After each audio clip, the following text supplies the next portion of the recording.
رشتہ دار کی شادی میں میوزک ہو تو کیا جا سکتے ہیں؟ محمد زہیب انڈیا سے۔ اگر ہمارے کسی رشتہ دار کے ہاں شادی ہو، اگر ہم اس میں نہ جائیں تو ان کے ناراض ہونے کا خطرہ ہو، اور ناراض ہونے کا خطرہ بھی ہو، اور ان کی شادی میں گانے بھی بجتے ہوں، تو کیا ہمارے لیے ایسی شادی میں جانا جائز ہوگا؟ بھائی محمد زہیب، حدیث میں آتا ہے لا طاعۃ لمخلوق فی معصیۃ الخالق، اللہ کو ناراض کر کے مخلوق کو خوش کرنا جائز نہیں ہے۔ تو اتنا جو ہم لبرل بن جاتے ہیں نا بعض دفعہ، کہ جوڑ پیدا کرنے کے لیے، لوگوں کو خوش کرنے کے لیے، رشتہ داری کو جوڑنے کے لیے حدود، شریعت کی حدود سے بھی کراس کر جاتے ہیں، تو یہ جائز نہیں ہے۔ تو ایسے موقع پہ اگر رشتہ دار ناراض بھی ہوتے ہوں تو ناراض کرنے کا ان کو گناہ ہوگا کہ اپنے ایک رشتہ دار کی خاطر انہوں نے گانے بند کیوں نہیں کیے۔ بھائی ان کا بھی تو فرض بنتا ہے نا رشتہ داری جوڑیں، تو ان کو چاہیے کہ چلو اللہ کے لیے نہیں، رشتہ داروں کے لیے میوزک بند کر دیں کہ ہمارا ایک رشتہ دار ہے وہ نہیں آ سکے گا، لیکن وہ اتنے ڈھیٹ ہوتے ہیں، وہ کہتے ہیں آنا ہے آؤ، نہیں آنا ہے جاؤ بھاڑ میں۔ تو وہ گناہ پر اتنے ڈھیٹ ہوتے ہیں اور رشتہ داری جوڑنے کا خیال نہیں ہوتا۔ آپ نیکی پر اتنا مضبوطی کیوں نہیں دکھاتے؟ آپ گناہ کا بائیکاٹ کرنے میں مضبوطی کیوں نہیں دکھاتے؟ تو ایسے موقع پہ آپ کے لیے جانا جائز نہیں ہے، چاہے رشتہ داری ٹوٹتی ہے یا نہیں ٹوٹتی، اس سے آپ کو غرض نہیں ہونی چاہیے۔ البتہ یہ ضرور ہے کہ نہ جانے کا طریقہ ایسا نہ ہو جس سے ان کے دل میں اور نفرت پیدا ہو۔ یعنی آپ ان کو یوں نہ کہیں فون کر کے تم لوگ تو وہی 2 نمبر لوگ، تم لوگ تو ڈانس کرتے ہو، گانے گاتے ہو، اور یہ میوزک شو ہو رہا ہے تمہارے یہاں، بےہودہ لوگو، ایسی بےہودگی میں نہیں جاتا۔ بعض لوگوں کا اسٹائل یہ ہوتا ہے جاؤ تم لوگ تو بے حیا ہو، تمہیں تو غیرت ہی ختم ہو گئی، ماؤں بہنوں اور بیٹیوں کی بارے میں جو اللہ نے غیرت رکھی ہے وہی ختم ہو گئی، کیسے جو ہے نا مس گیدرنگ میں تم دوسروں کی عورتوں کو دیکھتے ہو اور وہ تمہاری عورتوں کو دیکھتے ہیں، تمہیں شرم نہیں آتی؟ اس طرح سے نصیحت کرتے ہیں کہ اور آگ لگ جاتی ہے۔ تو رشتہ دار پھر جواب میں کہہ رہے تھے ہاں غیرت مند تو تم اکیلے ہی پیدا ہوئے ہو نا دنیا میں، ہم تو ہیں ہی بےہودہ، ہم تو ہیں ہی نالائق، اور اچھے تو تم ہی ہو، تم تو ہمیں پتہ ہے۔ پھر وہ آپ کی برائیاں نکالنا شروع کر دیں گے، ابے ہمیں پتہ ہے تم اس دن گلی کے نکڑ پہ کھڑے ہو کر کیا کر رہے تھے، ہمیں سب پتہ ہے تمہارا، اور تم موبائل میں تم کیا دیکھ رہے تھے، سب اتنا نیک بننے کی ضرورت نہیں ہے، اور صبح شام جو ہے نا کتنی انٹیوں کو چھیڑتے ہو، ہمیں سب پتہ ہے تمہارے بارے میں، اور یہاں آ کے نیک بن جاتے ہو۔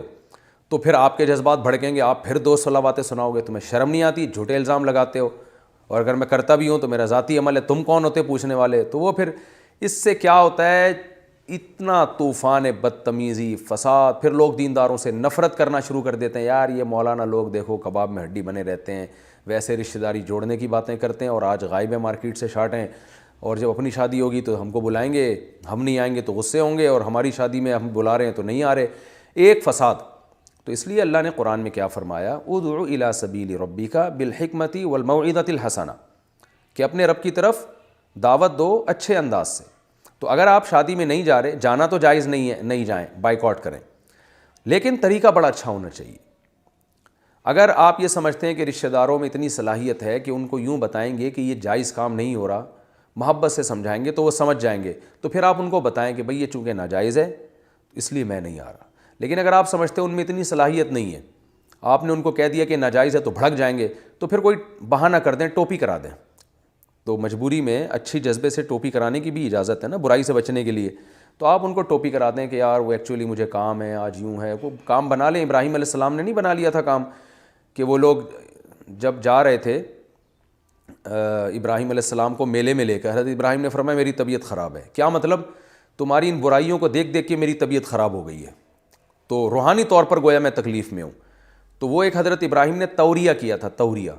اور پھر جا کے جب وہ لوگ چلے گئے ہیں تو ابراہیم علیہ السلام ان کے صنم خانے میں گئے ہیں، بت خانے میں، اور وہاں سارے بتوں کو ٹنڈا اور ٹنڈا بنا دیا انہوں نے، کسی کے ہاتھ کاٹ دیے، کسی کے پاؤں کاٹ دیے، کسی کی ناک کاٹ دی، اور کلہاڑا جو ہے بڑے والا جو سب سے بڑا مسٹنڈا تھا نا، اس کے گلے میں کلہاڑا ڈال دیا۔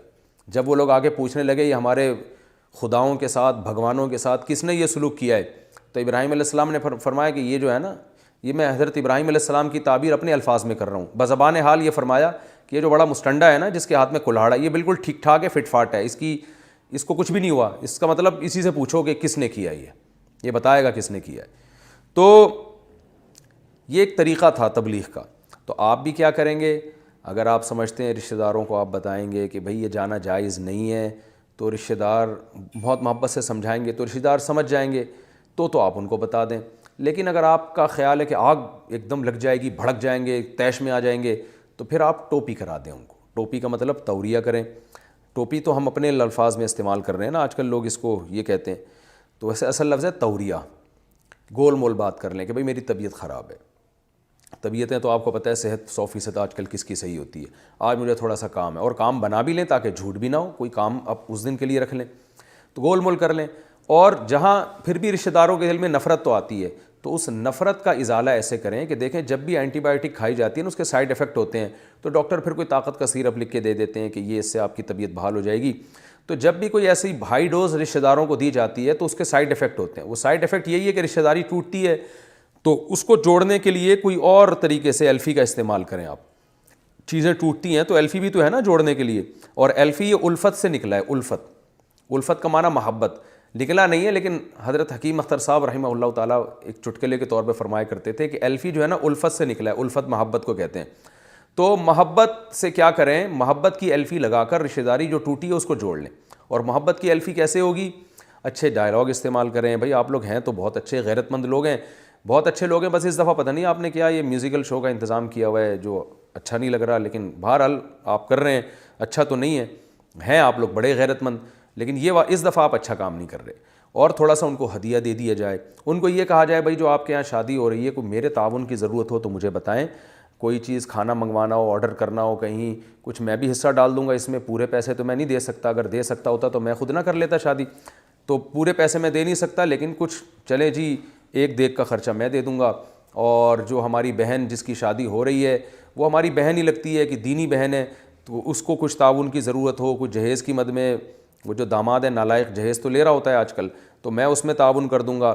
یا اور کوئی کسی طرح کی. میں ایک بیان میں واقعہ سنایا ہے نا کہ ہمارے ایک دوست نے بائیکاٹ کیا شادی میں جانے کا اپنی پھوپھی زاد بہن کی، تو پھوپھی نے بڑا واویلا کیا. انہوں نے پھوپھی کو جا کے جیب میں کچھ پیسے ڈال دیے، ان کو ہاتھ میں کچھ پیسے تھما دیے اور کہا کہ یہ جو میری کزن کی شادی ہو رہی ہے نا اس میں یہ تعاون کے طور پہ میں دے رہا ہوں. تو جیسے ہی پیسے دیے ہیں تو پھوپھی جو ہے نا اب ان کا دفاع کرنے لگیں. سارے کزن کہہ رہے تھے یار یہ کدھر غائب ہو گیا. تو پھوپھی کہہ رہی بھائی کام پڑ جاتا ہے انسان کو، انسان ہے، 10 حاجتیں ہیں، انسان ہے، بہت ساری ضرورتیں ہوتی ہیں، وہ کوئی کام ہے اس وجہ سے بیچارہ نہیں آ سکا. وہی پھوپھی جو پہلے اتنا زیادہ سب کو مخالف کر رہی تھی کہ میرا یہ بھتیجا اتنا نالائق ہے کہ میری بیٹی کی شادی میں نہیں آ رہا، اور بھتیجے کی ماشاءاللہ داڑھی بھی، تو یہ مولوی ہوتے ہی ایسے ہیں، مولوی ہوتے ہی 2 نمبر ہیں، یہ تو رشتہ داری توڑتے ہیں، یہ موقع پہ بڑے غیرت مند بن جاتے ہیں.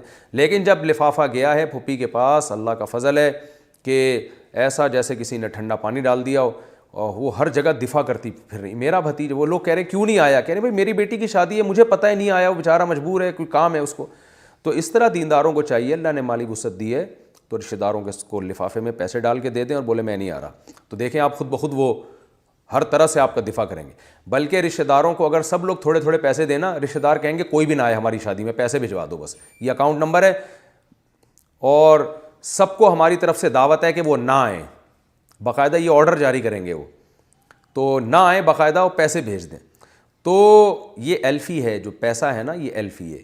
یہ ایسی چیز ہے پولیس والوں کی جیب میں ڈالا جائے تو وہ ٹھنڈے ہو جاتے ہیں، جج کی جیب میں ڈالا جائے تو وہ آپ کے حق میں فیصلہ دے دیتا ہے. مشہور واقعہ ہے کہ وہ جو جج تھا وہ عدالت میں جو ہے نا وہ کیس لڑ رہا تھا، تو جو مجرم تھا نا اس کے وکیل نے کہا جج کو کہ میرا جو موکل ہے، یعنی جو میرا جو جس مجرم کی میں حمایت میں کیس لڑ رہا ہوں، اس کی جو حق میں جو دلیل ہے نا وہ قانون کی فلاں کتاب کے صفحہ نمبر 225 پہ ہے. تو جج نے قانون کی فلاں کتاب کا صفحہ نمبر 225 کھولا تو اس میں 5000 کا نوٹ نظر آیا.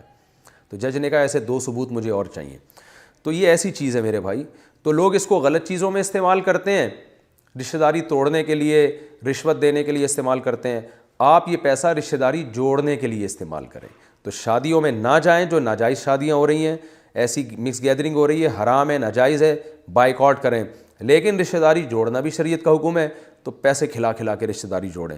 اور حدیث میں آتا ہے جس کے پاس پیسہ نہیں ہے تو آپ صلی اللہ علیہ وسلم نے فرمایا بل الارحام ولو بالسلام، رشتہ داری کو تر رکھو اگرچہ سلام کے ذریعے، گزرتے گزرتے سلام کر لیا کریں. جس ماموں کی بیٹی کی شادی میں آپ نہیں گئے، جب بھی گزرے ماموں جی السلام علیکم، کیا حال ہے آپ کا، آپ خیریت سے ہیں، طبیعت ٹھیک ہے آپ کی. ماموں اس سے آپ کے خوش ہو جائیں گے، پھپھی آپ کی خوش ہو جائیں گی. وہ جو ان کو زخم پہنچا تھا نا شادی میں نہ آنے کا، اس زخم کی تلافی ہو جائے گی. فون کر کے ہیلو ہائے پوچھ لیں، بھائی سب خیریت سے ہو گیا، ایکچولی میں نہیں آ سکا، مجھے کوئی مجبوری تھی، باقی آپ ٹھیک ہے نا. تو یہ سلام کا مطلب ہے، ہیلو ہائے کر لیا جائے ان سے، اس سے بھی رشتہ داری جڑ جاتی ہے۔ اور نبی صلی اللہ علیہ وسلم نے فرمایا کہ صدقے میں یہ بات بھی داخل ہے، ان تلقى اخاک بوجہ طلیق، کہ اپنے مسلمان بھائی سے خندہ پیشانی سے ملو، مسکرا کے ملو۔ تو اب کیا ہوگا کہ جب آپ شادی میں نہیں آئیں گے رشتہ دار ملامت کریں گے، لیکن آپ جب بھی ان سے ملیں مسکرا کے، اچھے سلوک کے ساتھ، تو جب جیب میں دھیلا بھی نہ ہونا تو پھر یہ پیکج بھی آپ کے پاس ہے رشتہ داری جوڑنے کے لیے۔ لیکن پہلا پیکج وہی ہے کہ کچھ خرچ کرنا سیکھیں۔ تو یہ بہت اہم پوائنٹ کی بات تھی، میں اس لیے میں نے اس سوال کا جواب اتنی ڈیٹیل میں دیا، کیونکہ اس میں بھی افراط و تفریط ہو رہا ہے۔ بعض ایسا رشتہ داروں کا بائیکاٹ کرتے ہیں کہ گئے، اور بعض ایسے نرم پڑ جاتے ہیں کہ ہر ناجائز کام میں رشتہ دار ان کو گھسیٹ رہے ہوتے ہیں۔ پھر لوگ کہتے ہیں ان دینداروں کو دیکھو، ویسے کہتے ہیں ناجائز ہے، لیکن جب اپنا مسئلہ آتا ہے تو ان کے لیے سارے کام جائز ہو جاتے ہیں۔ تو اللہ تعالیٰ عمل کی توفیق عطا فرمائے۔